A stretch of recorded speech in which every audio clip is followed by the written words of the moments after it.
안녕하세요. 도끼왕자입니다. 어떤 영상 올리면 좋을까 고민하다가 그동안 영상들을 너무 중구난방식으로 올린 것 같아서 정리가 필요하다 생각을 해봤습니다. 그래서 세 편으로 나눠서 저희 채널의 핵심 영상을 한번 만들어 볼 생각입니다. 그동안은 가급적이면 10분이 안 넘도록 만들었었는데 이번에 3편짜리 영상은 저희 꿀통이나 매매 방법, 투자 마인드 같은 걸 총 집계하는 개념이라서 좀 더 길어질 수가 있을 것 같습니다. 그렇지만 이런 정리를 해두면 누군가에게 저희 투자의 핵심을 알리기도 간편해지고 보는 분들에게도 리마인드나 서머리가 될 거라고 생각을 합니다. 생각하는 구성은 첫 번째가 우리 같은 평범한 사람의 인생 역전, 적어도 동국정시 살게 해줄 꿀통들의 모음. 두 번째는 제가 저희 주식책이죠. IQ 150의 멘사회원이 주식 투자한다면에서 적었던 저의 매매 방법을 영상으로 옮겨볼 생각입니다. 보합장이었던 2019년에는 이 매매 방법을 통해서 월 평균 3%의 수익을 올렸던 거라서 이번 하락장이 끝나고 상승장이나 보합장이 왔을 때는 다시 빛을 발할 거라고 생각을 해서 만들어 볼 생각이고요. 세 번째는 그동안 여러 군데 나눠서 얘기를 했던 코인 투자나 NFT, 그리고 투자 방법들에 대한 노하우들, 그리고 제가 생각하는 투자 마인드를 정리해 볼 생각입니다. 저는 진심으로 제가 생각하는 방법들이 우리 같은 평범한 사람들이 최대한 위험을 부담하지 않으면서 불을 축적하는 방법이라고 생각을 합니다. 이런 방법을 이렇게 공개적으로 오픈하려는 건 저의 삶에 굴곡이 너무 많았었고 정말 별의별 꼴을 다 보고 살았습니다. 그런데 제가 힘들 때 손 내밀어 주는 사람들이 한 명도 없더라고요. 학교에서 착하게 살라고 해서 그렇게 살았고 회사에서 회사에 충성해야 된다고 해서 그렇게 살았지만 돌아오는 건 아무것도 없었습니다. 오히려 호구가 된다거나 문제가 생겼을 때 팽만당하는 경험을 많이 했었죠. 삶의 위기에서 들었던 생각은 내가 집이라도 안 사놨더라면 주식이나 재테크를 하지 않았더라면 내가 버틸 수 있었을까라는 생각이었습니다. 아마 이 영상을 보는 분들 중에도 지금 현재 삶이 힘든 그런 분들이 있다면 영상으로나마 우리는 잘 살 수 있다는 희망을 드리고 싶어서 한번 만들어 보게 되었습니다. 이게 제 채널의 모토기도 하고요. 장애가 있으셨던 아버지, 어려서 부모님 이혼하시고 여자 혼자 몸으로 어머니가 저 혼자 키우시면서 주방 설거지 같은 걸 하시면서 혼자 키우셨죠. 정말 가난하게 살면서 느낀 저의 생각과 경험, 그리고 종교 활동 놓치지 않을 정도로 열심히 공부를 했었고 멘사 회원일 정도로 머리가 좋은 제가 몇십 년간 어떻게 하면 잘 살 수 있을지에 대해서 고민을 정말 많이 했습니다. 이렇게 고민하고 분석하고 도전하고 실패하고 분석하고 또 다시 도전했던 이 모든 걸 이번 세 편의 영상에 다 담아볼 생각입니다. 먼저 첫 번째는 그동안 풀었던 저의 꿀통들, 그러니까 우리 같은 평범한 사람, 잠시라도 현생을 소홀히 할 수 없는 우리를 2030년까지는 부자로 만들어줄 꿀통들을 모아서 이 영상 하나에 담아보겠습니다. 저는 항상 고민하고 노력하기 때문에 이번 영상이 최종 완성은 아니고 계속해서 새로운 걸 찾으면 꿀통들을 추가해서 나가도록 하겠습니다. 순서는 목차와 같고요. 꿀통을 풀기 전에 제일 먼저 얘기할 건 KMW입니다. 저의 패러다임을 바꿔준 종목이 바로 이 KMW라는 종목이고요. 이 종목은 2000년 초반에는 동전주였다가 2018년 이후에는 엄청나게 뛰었습니다. 거의 몇백 배가 뛰었죠. 지금은 고점 대비해서 좀 빠지는 상태지만 진작에 매수를 했었더라면 우리는 최대 몇백 배, 못해도 몇십 배를 먹었을 겁니다. 뭐 하는 종목일까요? 바로 5G 종목입니다. 저는 이 종목을 찾고서 자괴감이 들었습니다. 저는 2G폰부터 해서 지금의 5G까지 계속해서 스마트폰을 쓰고 있었지만 이 종목을 찾기 전까지는 이 통신세대에 투자할 생각을 전혀 못했습니다. 그런데 통신세대가 발달할수록 해당 종목들은 펌핑했었더라고요. 그렇게 오래 주식 투자를 하고 수많은 책을 읽으면서 고민했었으면서 바로 옆에 있던 스마트폰의 변화를 놓치고 있었던 겁니다. 그래서 이 종목을 찾아내고 나서 저는 6G를 생각했습니다. 대박이었던 건 2019년에 6G를 찾아내고 네이버에 검색을 하니까 이미 6G 관련한 테마주들이 정리된 블로그들이 있었습니다. 저보다 먼저 빠른 사람도 있었다는 거죠. 저의 첫 번째 꿀통은 바로 이 6G입니다. 2G폰부터 해서 순차적으로 발달해온 통신세대들. 6G는 선택이 아니라 언젠가 올 수밖에 없는 미래가 되겠죠. 그리고 이 레벨업은 거의 10년 단위로 흘러가고 있습니다. 그리고 주가는 상용화되기 몇 년 전부터 올라가고 있는 거고요. 지금은 아직 5G가 정착되는 단계지만 2030년쯤에는 6G가 상용화될 거고, 그렇다면 우리는 2025년까지는 6G 종목을 모으기 시작해야 됩니다. 그래야지 우리가 6G 종목이 상용화된다 이슈가 터질 때 팔고 나올 수 있을 테니까 우리는 2025년까지 미리 모으기 시작해야 된다고 저는 결론을 내렸습니다. 놀라운 건 이 도표가 2014년에 이미 만들어졌다는 겁니다. 그렇다면 이 도표만 보고 투자를 했어도 KMW 같은 5G 종목으로 몇십 배는 못해도 먹었을 거고 지금쯤 여유있게 6G 또는 더 먼 7G까지 노릴 수 있었을 겁니다. 어떤 종목 사야 하느냐? 저는 절대로 여러분들에게 종목 추천을 하지 않습니다. 투자하는 절대란 게 없기 때문에 종목 추천하지 않지만 방법은 알려드릴 수가 있는 거죠. 간단합니다. 세상에 똑똑한 사람들, 꼼꼼한 사람들이 많으니까 그 사람들의 노력을 이용하는 겁니다. 네이버에 식스지 테마주로 검색을 하면 글들이 엄청나게 많이 나옵니다. 너무 예전 것들을 제외하고 몇 개의 글을 본 뒤에 공통적으로 추천된 종목들 위주로 체크를 하는 게 우리의 간단한 방법이죠. 종목을 찾았으면 재무제표를 보고 기술력을 체크를 하고 조금씩 모아가면 되는 겁니다. 다만 미국도 손 놓고 있지는 않을 테니까 국내와 미국의 CXG 종목을 함께 체크하는 게 좋을 거라고 보입니다.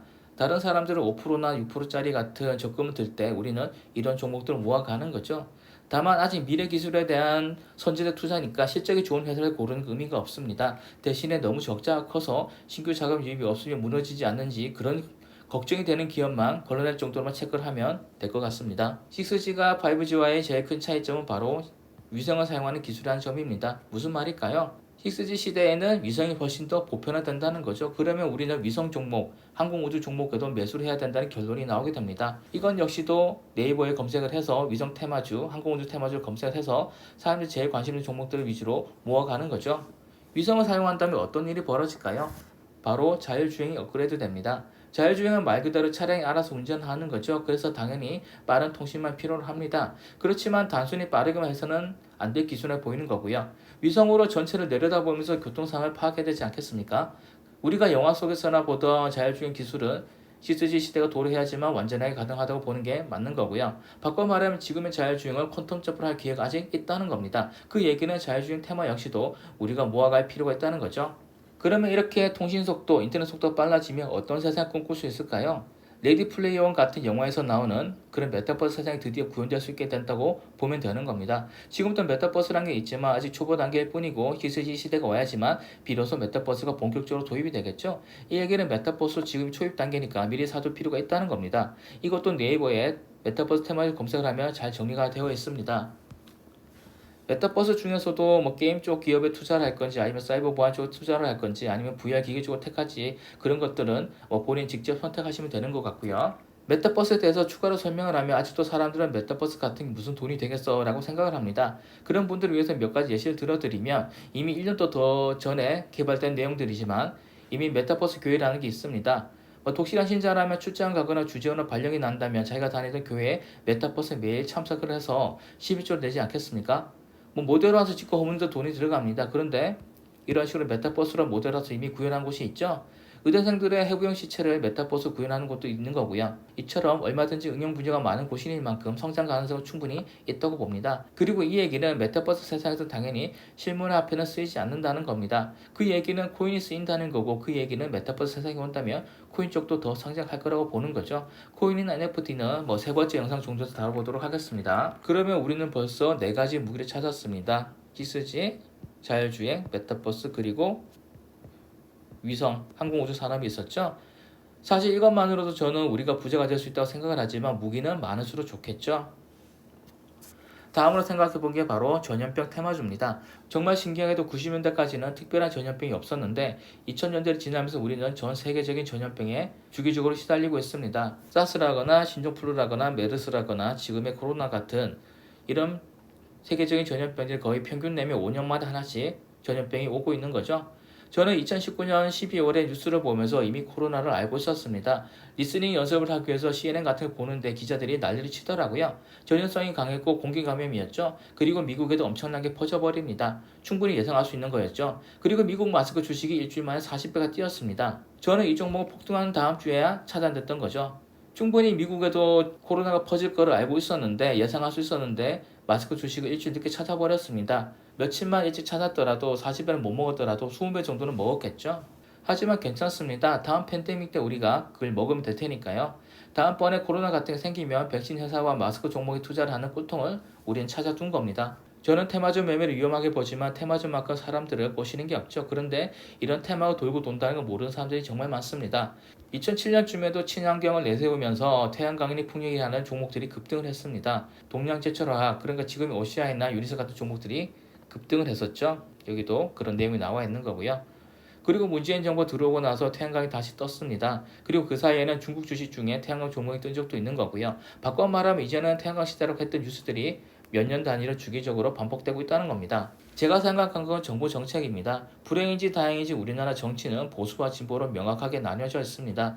문재인 정부는 태양광 발전 내세웠고 원자력을 적폐로 몰았죠. 그래서 문재인 정부 동안에는 원전 쪽은 박살이 났습니다. 그리고 태양광이 반대로 떴습니다. 그런데 4년 차에 윤석열 대통령이 후보로 급부상을 했죠. 그래서 저는 원전이 살아날 거라고 생각을 했습니다. 그런데 제가 이걸 캐치하기 몇 달 전에 이미 원전 종목이 급등했더라고요. 또 한 번 늦었던 거죠. 그렇지만 이번 또 우리는 당황할 필요가 없습니다.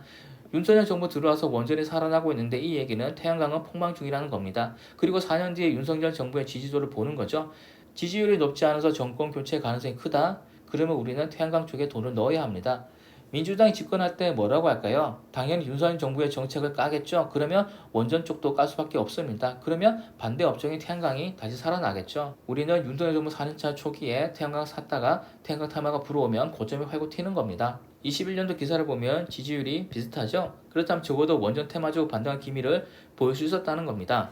윤석열 정부 4년차 여당 후보의 지지율이 압도적이라면 그때는 태양광이 빛을 볼 일은 없겠지만 박빙이라거나 야당 후보의 지지율이 압도적이라면 태양광처럼 윤석열 정부에서 소외당한 종목들 사뒀다가 대선 몇 달 앞두고 많이 올랐을 때 파는 식으로 대응을 하는 게 우리의 방법입니다. 대선까지 보지 않는 건 재료 소멸로 인한 하락이 올 수 있기 때문에 그런 거고요. 점점 무기가 늘어나고 있죠. 또 다른 꿀통을 풀어보면 코인 청약이 있습니다.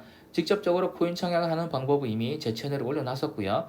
어디에 가서 어떤 플랫폼 선택하고 제가 어떤 사이트 이용하고 그 방법이 어떤지는 다 올려놨으니까 궁금하시면 보시면 될 것 같고요. 꿀통으로 얘기하려는 건 이번 정부의 대선 공약 중에 국내 거래소의 아이디어 합법화가 있었다는 겁니다. 국내 모 거래소 사람의 말로는 아직 자기들은 아이디어를 진행하지 않고 있다고 하는데 저는 이것도 하나의 꿀통이 될 거라고 생각을 합니다. 예를 들어서 바이낸스 세계 1위 거래소이며 여기에도 아이디어를 한 번씩 진행을 합니다. 그리고 아주 높은 확률로 엄청난 수익을 남겨주죠. 그리고 이 아이디어에 참여하려면 바이낸스 자체 코인이 BNB가 있어야 됩니다. 그리고 BNB의 시총은 현재 65조입니다. 제가 사용하는 솔라니움, 솔레이저, 레이디움, 바이비트 등등도 다 자기들 자체 코인을 스태킹 해둘 것을 전제로 합니다. 그 얘기는 국내 거래소도 아이디어를 진행을 한다면 그 전에 자체 코인을 발행을 하겠죠? 그러면 빗썸을 업비트는 최소 조 단위의 현금이 생기게 되는 겁니다. 일반 기업에 몇 조 현금이 생기는 건 엄청난 호재겠죠? 그렇다면 미리 해당 거래소와 관련된 주식을 사두면 어떻게 될까요? 방법은 이전과 같습니다. 네이버에 비싼 관련주, 업비트 관련주 이런 식으로 검색을 하면 되는 겁니다. 중복서 나오는 것 중에서 제일 마음에 드는 건 몇 종목을 사두면 되겠죠. 특히나 최근에는 코인 시장 얼어붙어서 해당 종목들이 엄청난 하락을 해뒀는데 지금쯤 해서 슬슬 모아가면 좋은 일이 생기지 않겠습니까? 그리고 아껴뒀던 꿀통 하나를 지난달에 제가 풀었었죠. 바로 미얀마 꿀통입니다. 미얀마 얘기는 블로그 이미 몇 년 전에 올려놨었고요. 보시면 2018년도 전에 이미 미얀마 얘기를 블로그에 올려놨습니다. 저는 국내 주식은 물론이고 미국 주식, 인니, 중국, 베트남 주식을 다 해봤습니다. 그리고 중국이나 인니 같은 나라의 주식이 해외 개방하고 나서 실제로 100배 정도 뛴 종목들도 많았고요. 우리나라도 90년대에 해외 주식시장 개방하고 외국 자본이 들어오면서 주식들이 엄청나게 폭발을 했습니다. 그렇지만 우리는 저나 여러분들이 이런 나라의 주식을 사도 재미를 보지 못했습니다. 왜 그럴까요? 어떤 나라의 주식이 개방을 했다고 치겠습니다. 그리고 여러분이 얼마 뒤에 그 나라의 주재원으로 가는 겁니다. 그리고 초반에는 일에 집중을 할 테고 몇 달이 지나고 나면서 주변에서 주식하는 얘기가 들리겠죠. 그러고도 얼마 시간이 지나고 나서야 여러분 비로소 그 나라의 주식에 관심을 보일 겁니다. 그리고 또 얼마 시간이 지나고 나서야 수익이 날 거고 주변에 자랑을 할 거고 또 계속해서 투자를 할 겁니다. 그러고 나서도 한참이 지나야지 소문이 나서 출판사에까지 들어가겠죠. 그리고 여러분들은 출간제를 받을 겁니다.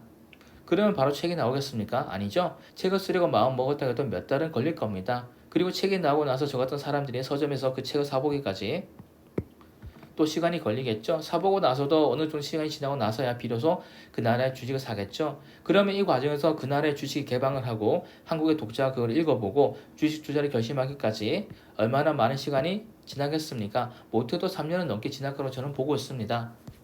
그러면 아무리 좋은 호재라고 해도 몇 년이 지났다고 그러면 계속해서 오르지는 않겠죠. 바꿔 말해서 우리는 시중에 나온 책을 보고서 그 나라의 주식 사야지를 결심한다면 이미 끝물에 들어가게 된다는 겁니다. 그러니까 돈을 못 버는 거죠. 그래서 저는 생각을 한 겁니다. 그렇다면 책이 나오기 전에 지금 막 해외에 개방을 한 나라는 없는 건지 만약에 있다면 그 나라의 주식 사보는 게 어떤지 생각을 했던 겁니다. 제가 기억하기로 2015년쯤에 미얀마는 우리나라의 도움으로 주식시장을 설립을 합니다. 5개 정도의 국영 기업을 상장시켰는데 너무나 거래가 없었고 2018년에 바로 해외 시장에 개방을 해버리죠. 이미 개방된 지 벌써 4년이 지난 거고요. 하지만 우리나라는 아직 미얀마와 주식 거래 시스템이 만들어지지 않았고 그리고 미얀마는 몇 년간 내전을 하고 있습니다. 당연히 현지 주식 시장이 좋지 못할 겁니다. 그렇다면 몇 년 뒤에 우리나라에서도 미얀마의 주식을 살 수 있는 거래 시스템이 생긴다면 그때 몇 천만 원 묻어둔다면 어떻게 될까요?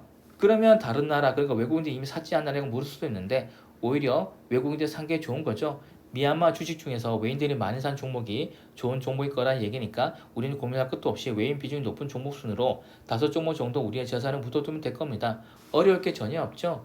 현금 찍어서 언제 거래가 가능해지냐만 체크를 하면 우리 자산의 퀀텀 점프를 한 번 더 시킬 수 있는 겁니다. 그리고 최근 들어서 몇 가지 꼴통을 더 찾아냈습니다. 앱토스라는 코인을 보고서 테스트넷이나 초기 런칭할 때 에어드랍 받는 거, 또 ESG가 핫하니까 관련 기업에 미리 들어가는 것도 생각을 했죠. 테스트넷 얘기는 다음 영상에서 다룰 예정이고 ESG는 방향성만 생각을 했고 아직 구체화시키고 있는 중입니다. ESG는 진작부터 알고 있었던 분야지만 과연 이게 얼마나 돈이 될까 싶더라고요. 그래서 관심 안 가졌던 건데 그런데 2025년부터는 ESG 관련돼서 공식 의무화된다고 하고 있고 에콰이 같은 회사의 기업이 영업이익이 대박을 보고 방치하면 안 될 분야라 생각을 했습니다. 그래서 ESG도 우리의 꿀통에 넣어볼 생각이고 좋은 게 찾아지면 여러분들께도 공유를 하겠습니다. 그러면 이번 영상에서 ESG와 위성, 자율주행, 메타버스, 대선 후보 지지율 보고 테마주 사기, 다음 팬데믹 기다리기, 국내 코인 아이디어, 미얀마, 그리고 ESG까지 총 10가지 꿀통을 얘기했습니다. 여기에다 다음 영상 다룰 아이디어까지 더한다면 우리는 꽤 괜찮은 무기를 가지게 되는 거고 추가로 제가 계속 찾아낼 꿀통들도 당연히 여러분들께 공유를 드릴 겁니다. 그러면 결론입니다. 저는 왜 이런 꿀통을 여러분들에게 공유를 하는 걸까요? 제일 큰 이유는 제가 힘들 때, 아까도 말씀드렸지만 제가 힘들 때 저한테 손 내밀어 주는 사람이 없었다는 겁니다. 누군가가 도와주겠다고 아니면 방향성 제시해 주면서 저기로 가봐라고 그런 걸 기대를 했었는데 각박한 세상에서 누구도 도움을 주지 않더라고요. 근데 지금 이 순간에도 현생을 사는 게 쉽지 않은 분들이 분명히 있을 겁니다. 대학교를 졸업했는데 몇 년간 취업이 되지 않아서 자포자기하는 사람들, 막노동으로 생계 유지했었는데 다치는 바람에 수입이 끊겨버린 사람들, 결혼해서 아이를 낳아서 돈이 필요한데 하필이면 또라이 같은 직장 상사를 만난 사람들, 위에서 눈치 받고 아래에서 치이고 더러워서 회사를 나와서 가게를 열었는데 코로나를 만나는 바람에 빚더미 않는 사람들, 아니면 태어날 때부터 장애가 있어서 처음부터 노동력이 없던 사람들 등등 분명히 이 순간에도 힘든 사람이 있을 거고 누군가 도와주기를 바라는 그런 기다리는 사람도 있을 겁니다. 제가 그분들의 인생의 무게를 직접 덜어드릴 수는 없겠지만 방향성을 제시하고 싶어서 제가 찾아낸 것들을 공유를 하고 있습니다. 앞으로 좋아 보이는 건 바로바로 다 공유할 테니까 우리 모두 다 같이 부자가 될 때까지 한번 같이 가보시죠. 감사합니다.